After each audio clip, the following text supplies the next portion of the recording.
distribuição, senador.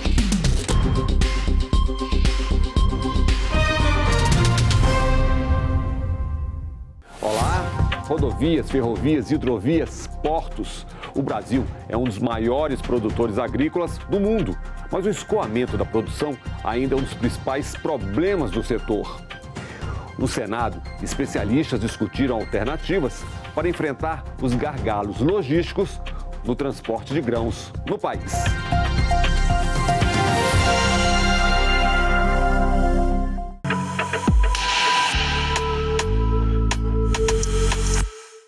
Da porteira para dentro, grande produção, da porteira para fora, muitas dificuldades.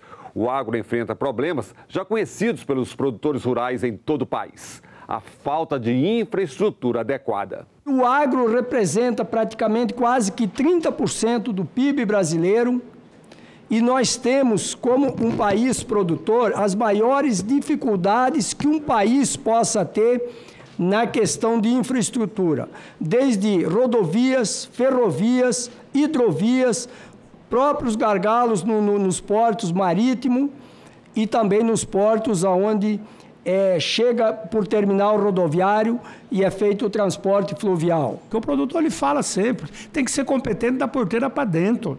Da porteira para fora é nós, é o Estado, é os representantes da população. Então o produtor hoje brasileiro, e principalmente do Centro-Oeste, da área norte, ele está tendo que fazer algo que não é o papel dele. Ter que manter a estrada, ter que conservar a estrada e ainda ter que participar de projetos. Se nada for feito nos próximos 10 anos, o Brasil já entrará em colapso já agora, no próximo ano, porque nós não temos condições. Apesar dos entraves, a produção agropecuária brasileira bateu recorde em 2023, com um crescimento de 15%, o maior desde 1995, com destaque para o aumento na produção da soja e do milho. E os principais destinos dos produtos são a China, União Europeia e Estados Unidos. Em 2023, o nosso país movimentou 1,3 bilhão de toneladas, tá? E aí foi um recorde. Se a gente olhar a variação, e aqui mais cedo a gente falou do crescimento do PIB, né, de 2,9%, e que o agro, obviamente, puxou isso em 1,6%. Nós sabemos que o Brasil é o maior exportador de soja do mundo. Nós temos o maior rebanho bovino do mundo. E nós temos as maiores dificuldades logísticas que um país, que não é só um país, é do tamanho de um continente. Deficiências nas estruturas de transportes impactam no chamado custo Brasil. E um dos mais prejudicados é o produtor.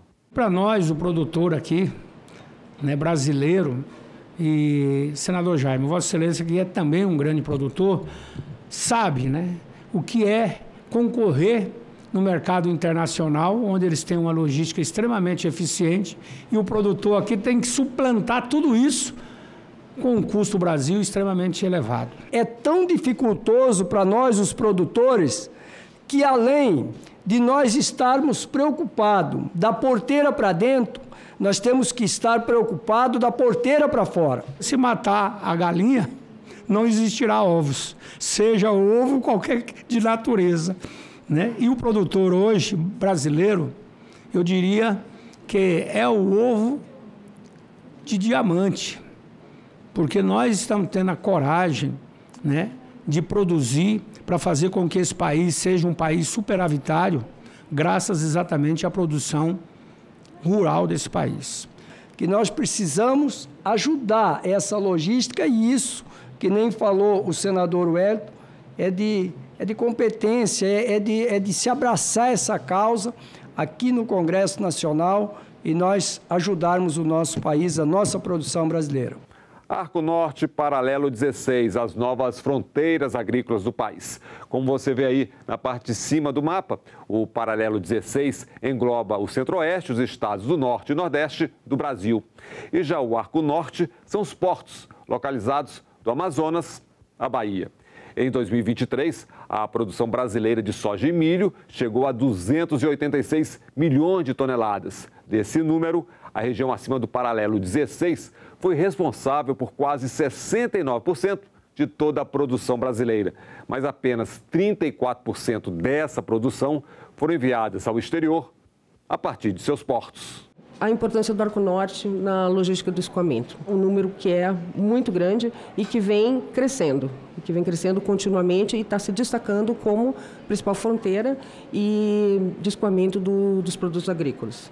O Mato Grosso lidera como o maior produtor nacional de grãos com a participação de 27,6%. Safra recorde de 100 milhões de toneladas de grãos. A indústria do agronegócio também é a que mais cresce no estado.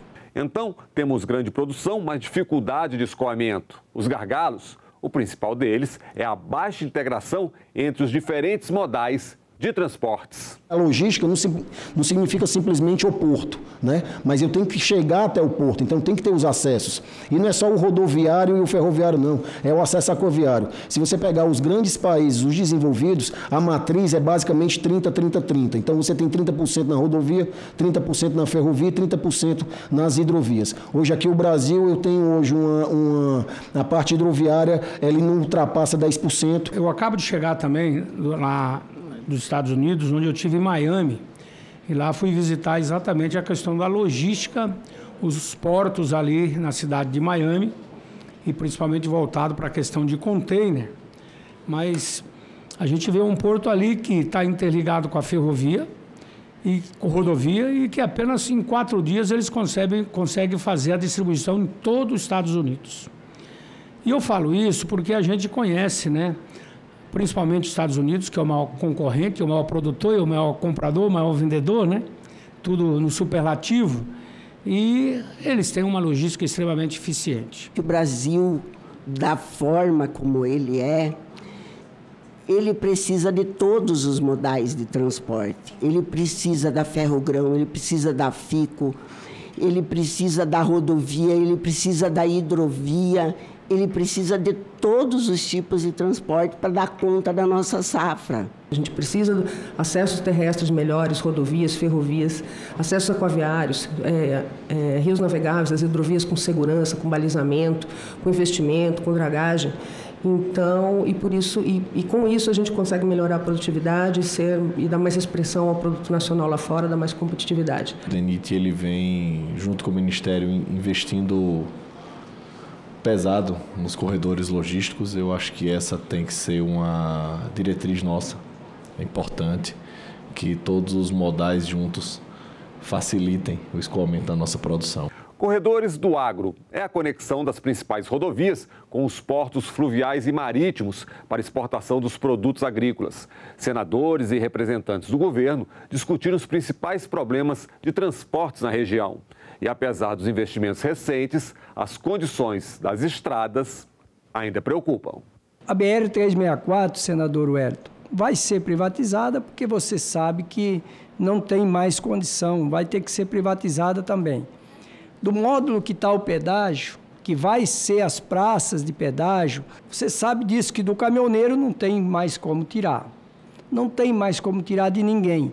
E quem vai pagar esse custo final lá vai ser o produtor, vai ser a parte da produção, ou o consumidor final também, que está lá na ponta. Quero chamar a atenção da BR-163, que ainda é um principal corredor logístico rumo do Arco Norte, e por ele passam 20 milhões de toneladas por ano. Então, ele ainda é para a gente, embora tenha tido muitas melhorias nos últimos anos, mas ele ainda constitui um dos gargalos, principalmente nos quilômetros finais, que são os de acesso definitivo nos terminais portuários.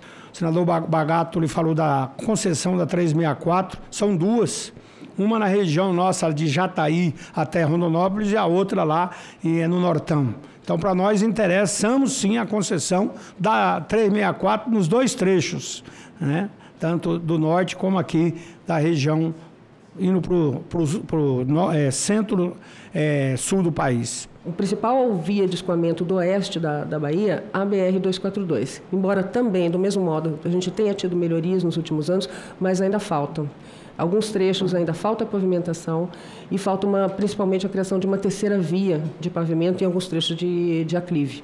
Aquela situação nossa, daquele acesso saindo da 364 para chegar aos portos privados lá de Porto Velho, aquilo dá em torno de aproximadamente 25, 26 km, acho que é o que está dando lá, que precisa fazer essa pavimentação. Sobre essa obra que a gente chama do contorno de Porto Velho, né, que pode dar acesso ao porto, o DENIT, eu já tive em Rondônia, inclusive com o governo do estado, e a gente tem interesse sim em executar essa obra.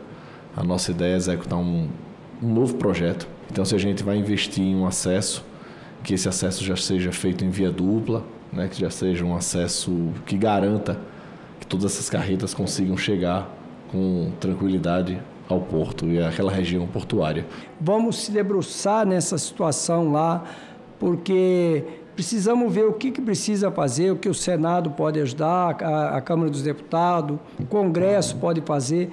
Todas as rodovias do Arco Norte, as principais rodovias, vocês conseguem perceber que a gente melhorou a qualidade boa e reduziu os seus trechos de ruim ou péssimo. Hoje, nós fechamos 2023 com 80% dessa qualidade boa.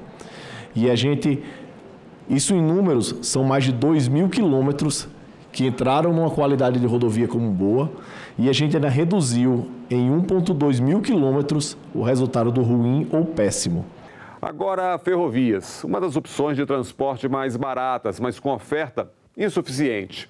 Durante décadas, o país tem priorizado o meio rodoviário e a opção de transporte por trilhos ficou em segundo plano. Mas em 2021, o Congresso aprovou o Marco Legal das Ferrovias, permitindo a exploração de serviços de transporte ferroviário pelo setor privado. Fica criada a figura do usuário investidor, ou seja, empresas que vão apostar na melhoria da infraestrutura. Hoje nós temos aquela ferrovia que interliga Rondonópolis a Santos. Aquela ferrovia, ela embarca e desembarca. Ali chega, através do terminal rodoviário, que chega as cargas ali no terminal ferroviário de Rondonópolis. Aquilo ali é feito um transbordo de praticamente 50 mil toneladas por dia. E nós precisamos ampliar esse transporte ferroviário. Nós precisamos construir essa situação de Sinop a Miritituba. Nós temos que interligar a ferrovia de Rondonópolis, ligando com Cuiabá e aquela extensão chegando até em Lucas do Rio Verde. Já existem os projetos, já tem os estudos feitos. Como o senador Brário sempre dizia, ferrovia de carga tem que ir na roça, no caso de Mato Grosso, onde está a produção. Por isso, a Norte e Sul, ela tem essa importância desse ramal que seria a FICO, Ferrovia de Integração do Centro-Oeste, e que estamos trabalhando muito para que ela chegue à Água Boa, que depois também possa chegar em Lucas do Rio Verde, que a gente tenha também a Ferrogrão e a Ferronorte. Senador Bagatoli, eu falo aqui para todos que estão nos assistindo. É a primeira ferrovia por autorização estadual do Brasil, e tudo isso só foi possível porque nós aqui aprovamos o marco regulatório das ferrovias, que todos nós participamos. Hidrovias. Com muitos rios navegáveis, principalmente na região norte, o transporte fluvial é um importante elo na cadeia de escoamento dos produtos agrícolas. Mas é um modal que também precisa ser melhorado. A cabotagem, a gente olha que é de portos que estão ao longo da costa, mas eu tenho também uma cabotagem com navegação interior também, e aí, obviamente, que eu preciso das hidrovias. Eu acho que é interessante no transporte interior. A gente está falando aqui das regiões hidrográficas, das bacias hidrográficas, o que é que a gente tem movimentado, e uma preocupação da ANTAC também é da gente aumentar nossa matriz do transporte hidroviário. Vou falar sobre o Rio Madeira, aquele problema que nós tivemos lá agora na seca. Não é esse problema, eu conheço aqui lá quase praticamente 50 anos. Todo ano ele tem o mesmo problema. Lá naquele rio tem um problema de umas pedras, ele tem um problema que precisa ter uns local que precisa ser feito dragagem no rio. Ouvi falar até uns tempos atrás em querer fazer um módulo de privatização, seria mais um custo. Eu acho que isso não pode ter mais um custo, isso cabe à União, cabe à ANTAC se debruçar em cima disso e nós vermos o que vai fazer para solucionar o problema. Nós precisamos urgentemente de investimentos nessa infraestrutura aquaviária para prover, né, os levantamentos hidrográficos que devem ser periódicos naquela região. Aquela região sofre muito com a sua própria característica natural, de sazonalidade, das cheias, né? Fazer uma gestão do tráfego aqui naquela região, principalmente ali na Barra Norte do Rio Amazonas, realizar manutenção e estilização náutica e, enfim, fazer a implantação das estruturas de resposta para incidentes ambientais. E aí, só respondendo a sua pergunta, senador, o Madeira, a gente está estudando sim o trecho do Madeira, obviamente que em geral, pela construção da hidrelétrica, nos barrou a questão da navegabilidade, mas para cima a gente está estudando e eu faço um compromisso aqui com o senhor, quando a gente acabar o estudo, antes de botar na audiência pública, de receber as contribuições, a gente apresentar aqui nessa comissão. E no meio de problemas, um lado bom nessa história, os portos ali. O cenário é outro. Com mais investimentos, o setor vem se modernizando. E o Legislativo também tem ajudado.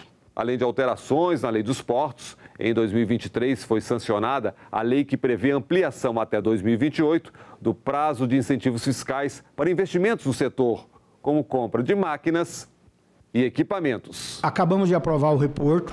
Todos sabem a importância que foi isso para o setor. E foi muito feliz o legislador também aqui, com o aperfeiçoamento da Lei 12.815, em abrir a possibilidade do privado, do empresário, investir no seu porto. Porque veja que a gente só conseguiu dar vazão a essa movimentação com as nossas autorizações nos portos privados, ali na região, principalmente ali do Arco Norte, que a gente chama, acima do paralelo 16. Sobre a situação dos portos. Nossos portos não devem nada a ninguém, não, aos do exterior. Eles vêm se modernizando. Se fosse 20 anos atrás, a gente até poderia falar alguma coisa. A gente teve a ajuda do Reporto, que possibilitou um aumento, uma melhoria da produtividade dos portos na utilização de equipamentos mais modernos, que melhoraram a produtividade, melhoraram o escoamento das nossas cargas. E a gente não deve nada para ninguém, não. Então, e os portos estão aumentando, depois também da lei de portos, com os TUPs. Só para a gente saber, da questão de gargalo logístico. Hoje nós temos gargalo logístico em questão de portos. Número de portos eu estou apresentando que não. Nós temos um número de portos aí que atende sim. A gente tem capacidade instalada, capacidade dinâmica. Eu acho que a gente não tem um país no mundo que tem essa quantidade de terminais autorizados, de arrendamentos. Dos portos para o exterior, tudo ok. Mas no meio do caminho, os percalços. Então, o que mais precisa ser feito para melhorar a infraestrutura de transporte de grãos no país? E muitos brincam com a gente, mas vocês só falam de logística, Não, a gente precisa de tudo. Mas para que as coisas funcionem dentro de uma cidade, a logística é primordial. Não tem outro jeito.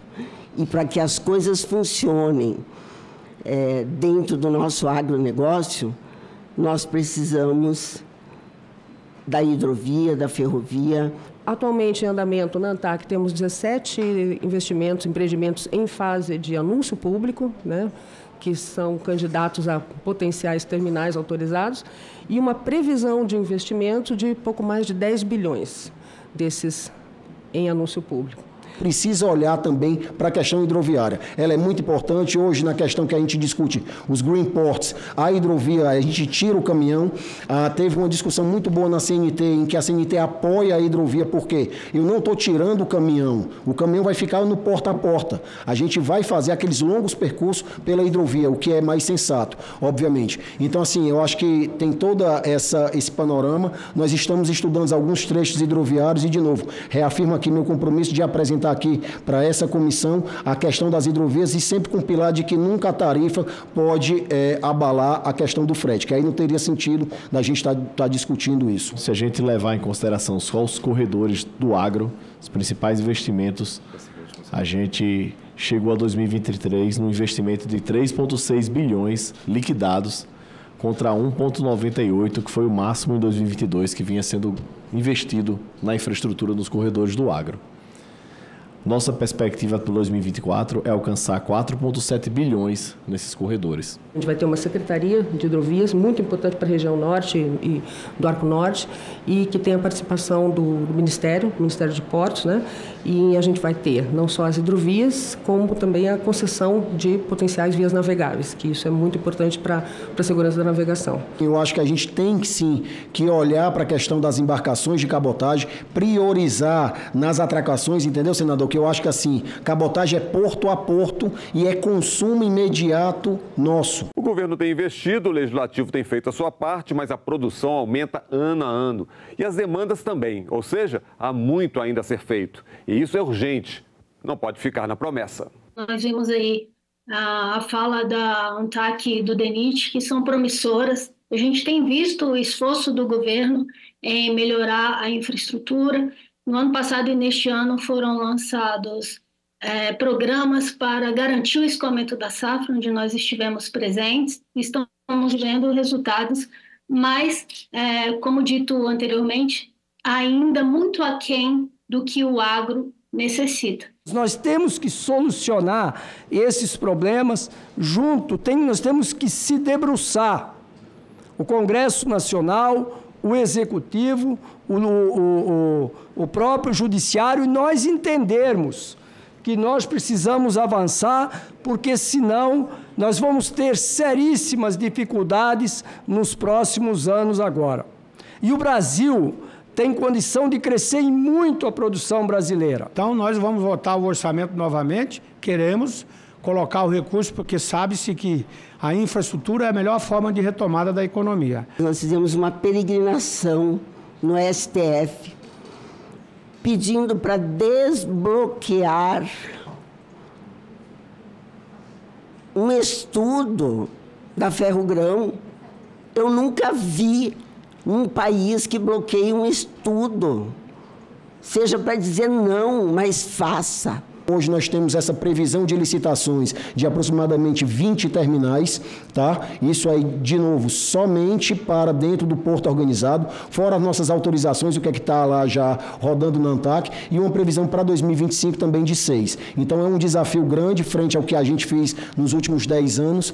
Reforçando as palavras iniciais do senador, de que nós somos eficientes da porteira para dentro, mas quando depende de um passo além da porteira, nós enfrentamos grandes gargalos que precisam ser equacionados com a maior urgência possível. Realmente o agro é muito eficiente da porteira para dentro e fica faltando, né, outras iniciativas, principalmente por parte do governo, da porteira para fora. E sabemos que são gargalos que nós precisamos realmente resolver e não pode ficar só numa discussão para nós marcarmos outra audiência, outra reunião.